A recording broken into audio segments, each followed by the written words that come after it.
it's so crucial that the way you talk about yourself, your spouse, your peers, your teammates, your children, it needs to be spoken in positivity and life. You need to be adding life into your partner. The things that I tell you is who you will become, if I say it correctly.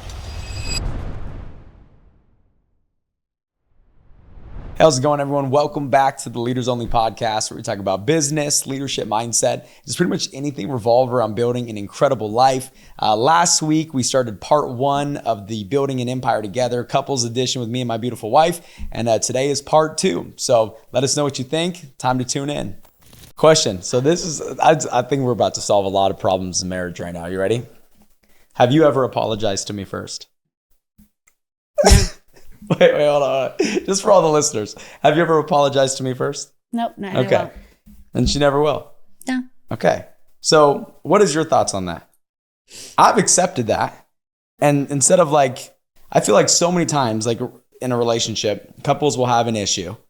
And they have issues, and both of them have all this pride in the world and all this ego in the world where they messed up, or they messed up, or they messed up, and they just linger in this pit of negativity, and their relationship never gets fixed. Mm-hmm. And so one thing that I realize is I love my wife to death, and she has all the strengths in the world. She will never apologize to me first. So I accepted that as a man. I said, all right, I hold the keys to every problem in our relationship.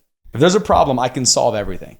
Mm-hmm. I can solve everything because all it takes is me saying, hey, I'm sorry, right? And even if I don't agree with your feelings, it's I'm sorry I made you feel that way, right? Because if you're feeling any type of way, there's something that I did that triggered it. So no matter what, I have involvement in it. I think if a man just takes full responsibility and full acceptance and just says, I'm going to apologize for everything, I'm going to own every mistake. It doesn't mean that the woman can just get away with everything. That's not what I mean, right? But I think most things that couples argue about and get mad about are ridiculous and stupid. And people waste all this time, all this energy. Can you just talk about that?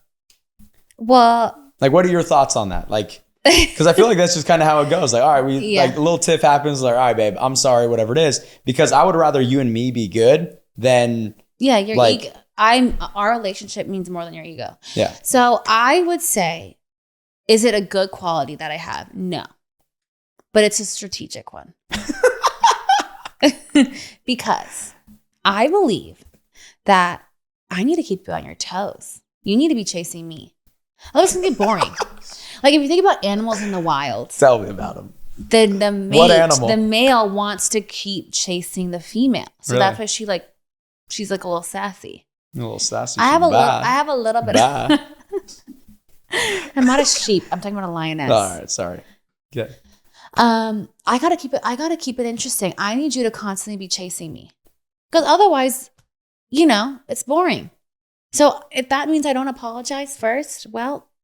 So does it mean you don't love me, or is it just what do you think it is? Because listen, every guy and every lady on here, and every couple. I love you so much, and the moment that you will apologize, everything's better. Everything's better, and I'm gonna say I'm sorry too. I just need you to, man up. Exactly. Take ownership. You're the man. Lead me. The man is supposed to lead the home. Talk about it. So you lead me, you help lead me into apologizing. Hit him with it. Because I don't want to have to do everything. What would you say to a man that just gets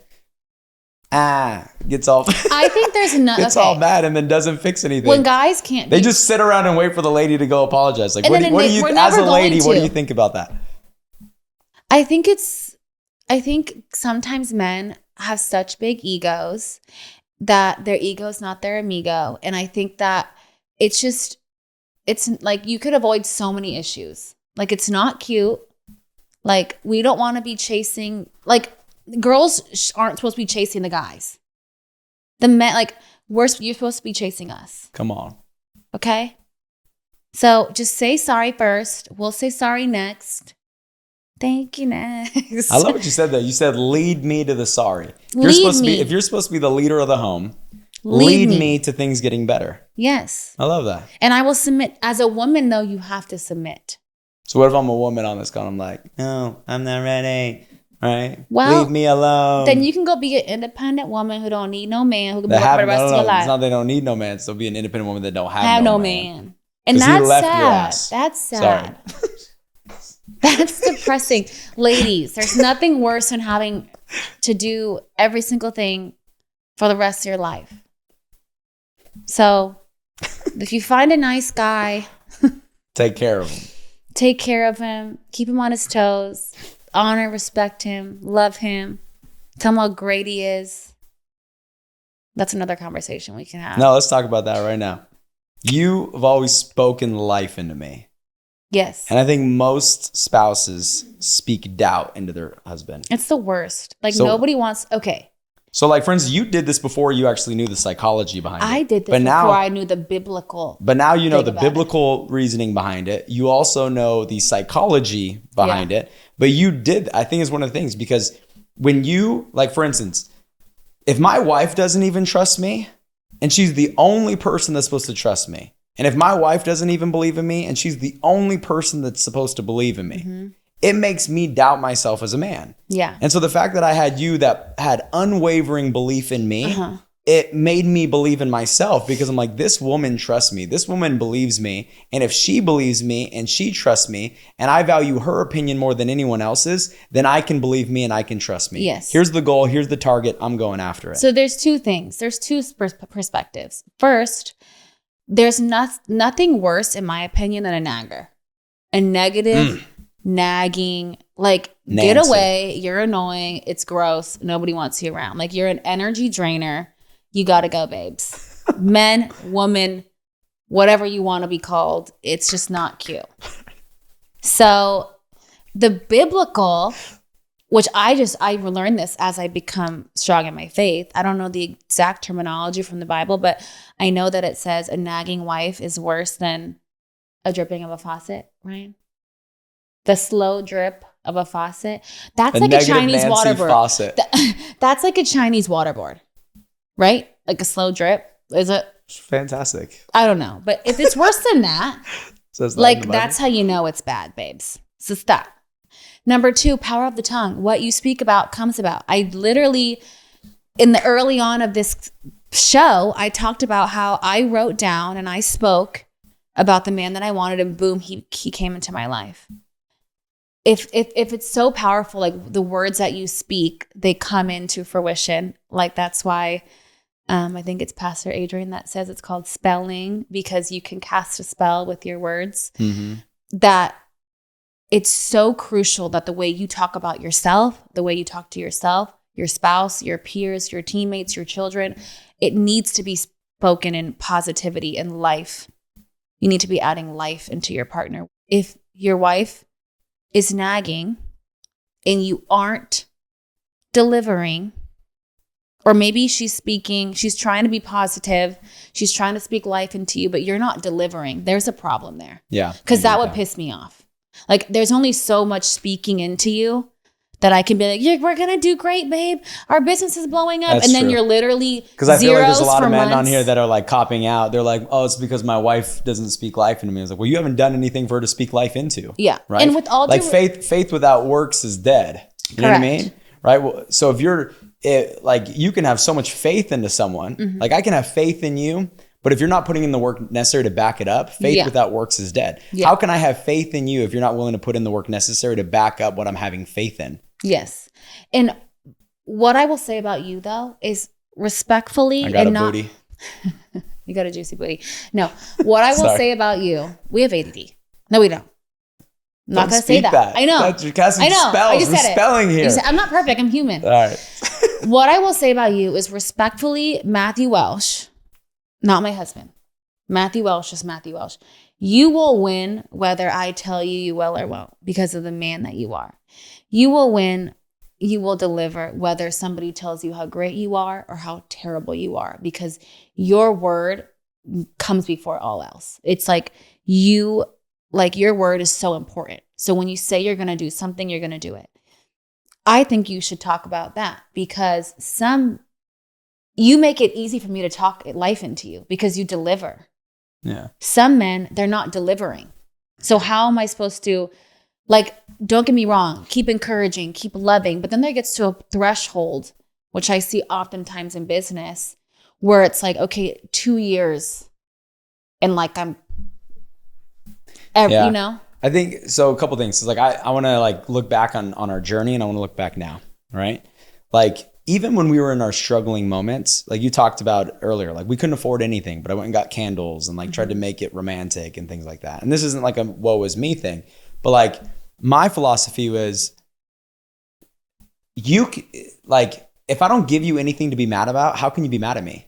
Right. You know what I mean? Like if I show up and I love you, how can you be mad at me for not loving you? If I show up for you in the areas that you need me to show up, then you can't get mad at me for not showing up. If I go deliver financially, you can't get mad at me for not delivering financially. So I just look at it as a man, if I just show up and do what I need to as a man, there is no longer anything for my spouse to ever be upset with me about. So like I'm never thinking to myself, how can I get Allie to show up for me? I'm always thinking to myself, I'm going to show up for you. So that way you have nothing that you can ever be upset at me for. Right? Great. And that's just kind of my thought process. It's like if I deliver financially, you can't get mad at me for not delivering financially. If I show up as a home and if I show up as a husband and I show up as a dad, you can't get mad at me for not showing up as a dad because I'm showing up as a dad. You can't get mad at me for not showing up as a husband because I'm showing up as a husband. You can't get mad at me for not showing up financially because I'm showing up financially. So I just made a decision myself that I'm going to show up no matter what. So that way you would never have any reason to get mad at me. Right. I just feel like the man holds the keys to that in a relationship. Right. Because the man leads the home. Correct. So if you set a high standard in our home, then I will follow, our children will follow, and everyone that comes into our life eventually does too. Yeah. And I was thinking about it too. You asked me, because I was like, I didn't have time to prepare because you didn't tell me what you were asking me. But you asked me, like, why did I buy into basically the struggle? Mm-hmm. And I think most businesses, there's some businesses where there's not true fulfillment. Like it's a money thing. And I think our business platform and what we do, like it's so powerful. And I've seen it transform so many lives. And we've become a family that I was like, I'll buy into this every day. And I just was like thinking about it and I'm like going to start crying. You're crying right now. Well, Why are you crying? Because I've seen so many businesses not have fulfillment. And I think we're so blessed that we found a business where there's so much fulfillment from what we do to helping families, to watching our own agents like get their lives changed in so many ways. And then watching what it's done for you. I don't like eventually, like, I don't know if there's an opportunity that presents itself where we have the opportunity to not, do this anymore, whatever the case may be. I don't know. I will always do this. You will always do this type of an industry because how much fulfillment you get from it. Because you could easily make money anywhere you go. You can sell ice to an Eskimo. But the fulfillment, I bought into the feeling of the fulfillment. I bought into the fulfillment for sure. Outside of you, your vision, wanting to be your wife, and our dream life, and having babies, and all of the amazing things that we've done, the fulfillment that our business has brought in all of us, it makes me emotional. And I knew, like, that's why when people say, well, this last year has been the craziest year of our lives. I've barely seen you. Like, I've seen you, but like, you've been traveling a lot. And people, they'll ask me, was sometimes, it like being with a lunatic? No, they're like, oh, so Matt's not here. Like when I have to go pick up, Brave or go to something, with the kids. And I'm one of the moms that is just there by themselves sometimes. And I think about it and I'm like, it's because how many people that you serve that I'm okay sharing you, because I don't want just us to be successful. I want everybody in our organization and the company as a whole to be successful. And I know the only way they'll be able to is with you doing what you need to do. And I'm 100% okay with sharing you because I know your purpose and your God's given gift. I know that. And so I think if you're in a business and your wife's not supporting you, well, there's two things. Does she know what you do? Is she involved? Does she understand the vision? Like, and maybe does your company that you're working with, does it have a fulfillment side to it where like, are you just selling, knives? Sorry, I mean, like I can get a knife at Costco, Mm-hmm. Like I'm not trying to knock if you sell knives. I'm just trying to explain like Sell knives are ridiculous. I'm just kidding. No. But I know there is a company out there that sells knives. I actually have one. It broke, so but you know what I mean? Like, is what you do, does it have such big fulfillment to the point where your family can buy in on that? So that's what I would say. I love it.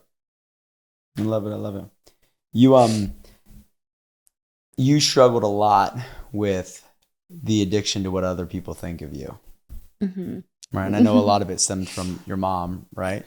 Where, your mom would show up and there was, intoxicated, and you'd be embarrassed being around your friends because you never knew what version of your mom would show up to you and your friends. Mm-hmm.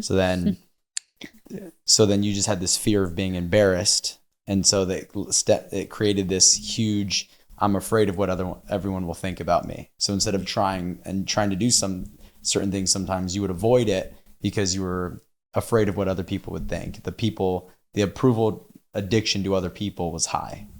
How did you overcome that? Because I watched you, like when you and me started dating, like that approval addiction was very, very high. Right? Yeah. And now Honey Badger doesn't give a shit. You know what I mean? I'm just kidding. Oh my No, gosh. excuse my language. This is a clean show. But right. But like, no, in all honesty, like you've grown so much where you no longer care about what everyone else thinks about you. It's what does God think about you, and it's what does our family think about you, and you've kind of moved into that, right? So like, how did you overcome that barrier of, man, yeah, because I think that's why most people are not successful is they care more about what everyone else thinks about them rather than what they think of themselves. Mm-hmm. It's so sad. So I got rid of my approval addiction by understanding where it came from, which is what you just said.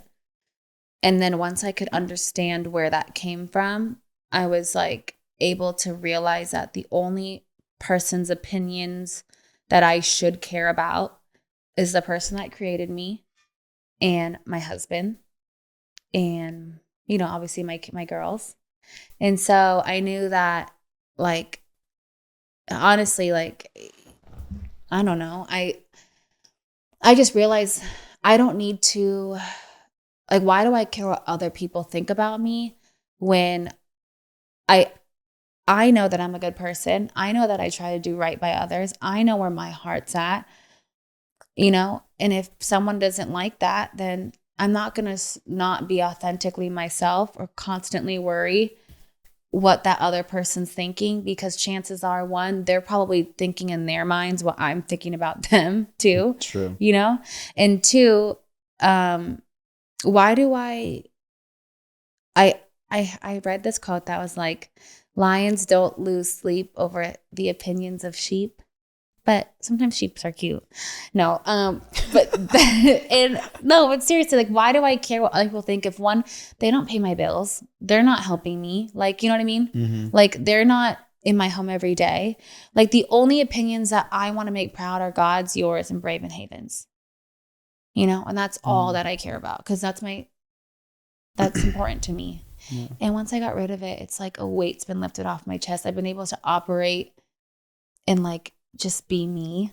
And if people like it, great. And if not, like, there's a door. Like, I'm tired of trying to, like, I think as women, especially with social media, as like we're in the comparison game constantly, not realizing that that's somebody's highlight reel, and mm-hmm. also too, like, you can't compare your chapter 1 to someone else's chapter 10. And like, I was just so sick of like overanalyzing everything. It's exhausting. So once I did it, I've just never felt better. And only like 100% through my faith, that's been healed. 100%. Do you think some people use that as a crutch of like, this is why I'm going to stay the same? Like, this is just who I am. So there's a difference. Everyone deal with it versus I'm trying to get better every single day, but I'm no longer caring what people think as I try to get better. Correct. I'm authentically myself. Yeah. I'm authentically me, but I'm just the best version of me. And all I can do is all I can do, and all I can do is enough. And as long as I am still striving to be better, and like I'm still personal developing, I'm still trying to be a better mom and a better wife. Like I'm still trying to get better. I'm just no longer caring what the person next to me thinks. Yeah. Because I'm only human. Now, if I wasn't trying to get better, like you said, there's some people that's like, well, I'm just going to stay the same. If you're not growing, you're dying. Mm-hmm. So I'm always going to grow. Yeah. But I'm not going to just care what the person in front of me is thinking, because I'm also in it. I'm also learning too. I'm learning as I go. And I think in leadership and business, like you have to give people grace, because we're not perfect. We're just human. And if you have a leader in your organization, or if you have a mentor, or if you look up to somebody and you see that that person's constantly striving to grow and get better, like just give them grace, like give people grace. Like, but if they're not, nobody's perfect. Nobody's perfect. But if they're not growing and they've stayed the same, then maybe that's some, evaluation to maybe kind of take a step back from that person. But I feel like don't care what people think, but grow grow as an individual in the best way, Yeah, you said something a second ago about like intentions, right? And I have two different perspectives on the word intention, right? Like intentions don't necessarily matter because results do. You know what I mean? Mm-hmm. Like I can intend to be a good husband and then not be. Right. Right? Like that's a problem. Yeah. But I do think that people don't allow, I think people should allow their intentions to improve and build their identity. You know what I mean? Like one of the things that built my identity in entrepreneurship and in sales is I knew my intentions were pure. I always knew my intentions were pure. And so I feel like a lot of my confidence as a leader, a lot of my confidence in business came from, I know my intentions are pure. I know I got a good heart. I know I really care. I know I'm never going to do wrong by somebody. And I can't say that about everyone else, but I can say that about me. And so it was something that built my confidence to not care about what everyone else thought, because everyone else might be thinking, how am I going to get the result? I'm thinking, how am I going to get the result and do it right? Mm-hmm. And so I knew my intentions were at the deepest level of doing it right. And so it gave me a different level of confidence and allowed me to stop caring about what everyone else thought. And it doesn't mean that, it's not like everyone still has the addiction to what other people think. Like I still have approval addiction, even though I don't show it as much, right? Like you still have approval addiction, even we don't show it as much. We just grew a lot in it, right? Where we care more about what our God thinks of us, and we care more about what we think of each other than we do everyone else. But there's still that thought. You know what I mean? That's why you look so beautiful. I mean, you always look so beautiful, but that's why you dressed up for the show. You know what I mean? It's because why are we in pajamas? You know what I mean? Right? But final question I have for you is, we talked a little bit about how bad things were, right? Mm-hmm. Water shutting off, you going out and prospecting until your feet would bleed, doing appointments that you didn't even know how to do, but you just stepped up and did it. You hated operations, but you're like, Matt doesn't know how to operate on anything. And you stepped into we talked about all those things. How great are things now? Sell the dream to everyone on here of don't give up, don't quit. Just because man, my fear is always that people are going to quit today and their blessing was coming tomorrow. Just think about that. Imagine quitting today and your blessing was waiting for you tomorrow and you gave up today. Right. Yeah. And I think there's a lot of people that are on this call right now. They're going to reach that point in their career where they're about to give up. And if they can just push one more day and get into tomorrow and just keep getting into tomorrow and then keep getting into tomorrow, one day they're going to arrive at this life. And I want people to have an idea of what that life kind of looks like. Yeah. It's so awkward to be well, everything's great now, but I would say how our life is now, it's worth it. It's so worth it. And I know I feel like our life, and I was even my prayer every night is I no longer ask God for things that I want. I thank him for the things that he's given me, because he's delivered, you've delivered. And I feel like even my prayer, last night, I was like, God, thank you so much for this life. I don't even have to ask for anything else. It's perfect. We're about to open a new can of worms. For me, it's perfect for me. Yeah. Yeah. But for instance, that's why you keep getting blessed with more, because you thank God for what you have. Yeah. Right? Like for instance, if when I didn't have a lot, I used to ask God for more. Yeah. But I'm like, bro, God, can I please get a good, nice But I think what most people do is like people with like, for instance, like, I think most people pray like, can you give me, give me, give me? And God's like, well, you haven't showed appreciation for what you've already been blessed with. So why would I give you more? Right. You know what I mean? It's like me giving you gifts and then you never saying thank you and completely disowning it. Right. Yeah. Like it doesn't make me want to gift you with more. Right. And I think the difference is like, I believe our life is going to continue to grow and grow and grow because Right. we are so grateful for what we've built. And now it's all about like, how do we pay it forward? How do we make a difference in the lives of other people? How do we be the blessing in other people's lives and duplicate the blessing that other people were in our lives to help us get here? Right. Well, the thing that's crazy is like the prayer that I now thank God for was a prayer that he answered like 4 years ago. What we have now was something I would ask God, like I would pray for, I would envision, I like chased, I wanted, and now I'm like, thank you so much, and I think during the times of our struggle and when we went through so many times where you've had your back stabbed and you've, lost people in your life and people that you cared about, like when we just had so many things hit us, like God saw how we handled it, and we handled it with grace and love and respect and positivity instead of like ever talking bad about people or ever bashing people. You've had so many reasons to be like, I hate this person, or to out this person for doing this, that, and the third to you, or even in situations where your career was on the line and you didn't say certain names because of your loyalty. Like you've just been in so many different things where you were tested, and we handled it so well, I feel like, because that's who we are at our core. And God was like, great, here you go. You know what I mean? Like he saw that. And so he delivered. But the life that we live now is just, it's peaceful. It's beautiful. We get to see like the world, and I'm no longer like, we get to travel at the most nicest places in the world and in the nicest hotels. And we only fly first class now, to when it used to be, let's only fly first class if it's a really long flight, or if we can save for it, or we weren't even allowed to fly first class. Or we drove 9 hours. We drove 9 hours. Yeah. Like it got to like, okay, like every little level, right? To now just, we don't have to ever think about our financial situation. Now we can bless people and help people and pay for things and help people that are struggling and help our church and just help our community and help my mom, and just so many things we're able to do. It's so freaking worth it. And I hate when people give up. I hate when the moment that life gets a little hard, or a relationship gets a little hard, or, your career gets a little hard, like people just throw in the towel. And I'm like, but that like life is just difficult. Relationships are difficult. Careers are difficult. Businesses are difficult. You don't just throw in the towel the moment it's not perfect, And I think what's happening is our society, like our generation now, is so strung and so hung up on instant gratification, like I think people are no longer going to have, porn addiction, alcohol addiction, drug addiction. They're going to have instant gratification addiction, like where they need to get instantly feeling good, like instantly.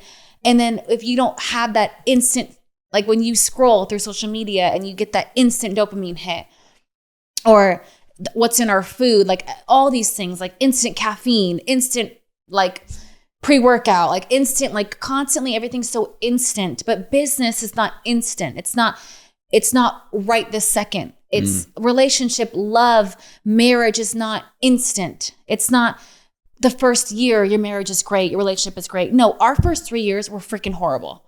Like compared to, remember we were on our walk and I was like, we've been together for 10 years, right?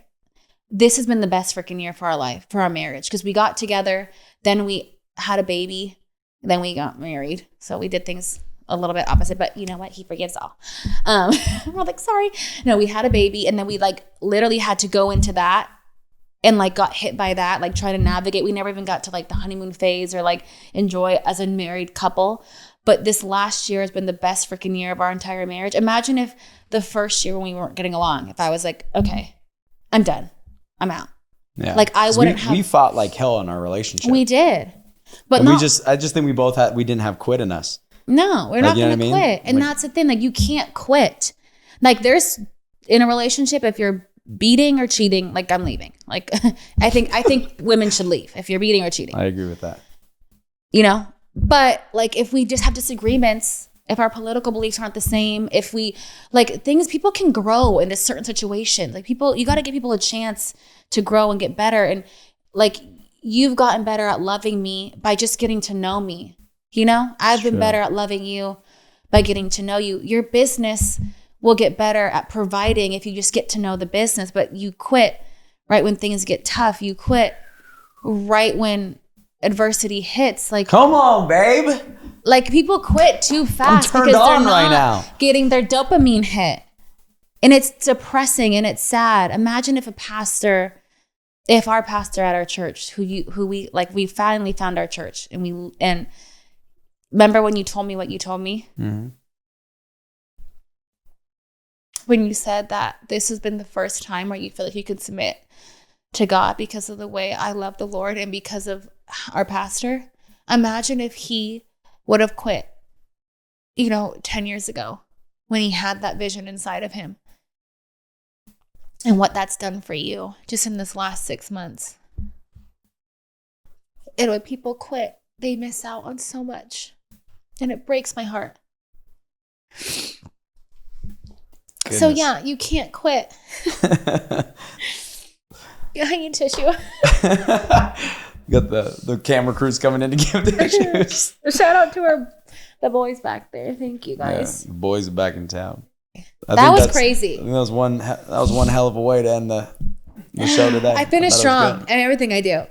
You sure did. Guys, if you're listening to this, which obviously you are, it's because you're hearing me. So that was probably stupid to say.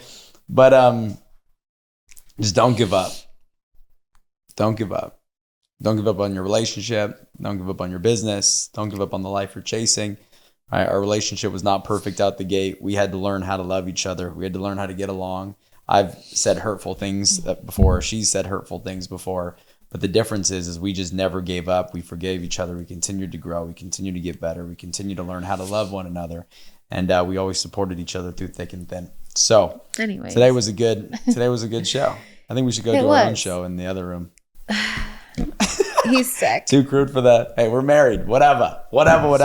But hey, if you got something out of today, do me a favor, like it, share it, subscribe it, tell a friend, just let other people know about it because this costs us money and we just put it out because people always tell us that they love the value and so all we ask is if you could just help us grow the channel and so we can help more people. So thank you all. Love you all. God bless you and your families and we'll see you in the next episode. Bye, Felice. Bye, Felice.